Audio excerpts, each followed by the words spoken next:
हैदराबाद समेत तेलंगाना के अजला में बारिश का सिलसिला जारी है। संगारेड्डी जिले में गुज़िश्ता 24 घंटों में 3.6 सेंटीमीटर बारिश रिकॉर्ड की गई।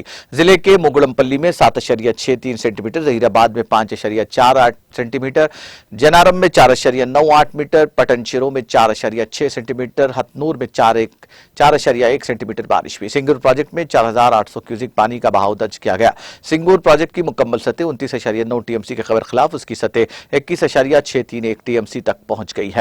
वरंगल जिले में भी बारिश का सिलसिला जारी है। बारिश की वजह से वरंगल के कई इलाके महसूर हो गए हैं। वरंगल शहर के कई नशीबी इलाकों में पानी में फंसे अफराद को ट्रैक्टरों के जरिए बाज़ाबतकारी मराकिज मुंतकिल किया गया है। Warangal Hunter road, NTR colony, Sainagar colony, Brindavan colony मुकम्मल तौर पर ज़ेर-ए-आब आ गए। वरंगल पुलिस कमिश्नर ने मुकामी पुलिस अहदेदारों के साथ ट्रैक्टर में सफर किया और मौजूदा सूरत हाल का मुआयना किया। कॉलोनियों में कश्तियों के जरिए इमदादी कार्रवाइयां अंजाम दी गई। मेयर जी सुधारानी ने कहा कि ग्रेटर वरंगल में बाज़ाबतकारी मराकिज में अवाम को सहूलतें फराहम की जा रही हैं। मेयर ने एनटीआर कॉलोनी के अवाम को यकीन दिलाया कि हुकूमत उनके साथ है। उन्होंने कहा कि बारिश से मुतासिरा इलाकों के अवाम को किसी खौफ की जरूरत नहीं है। शदीद बारिश की वजह से खम्मम के आबी ज़खायर लबरेज हो गए हैं। कई मकामात पर सड़कों पर पानी भर जाने से ट्रैफिक में खलल पड़ा। मूसलाधार बारिश से खम्मम शहर की अहम सड़कें ज़ेर-ए-आब आ गईं।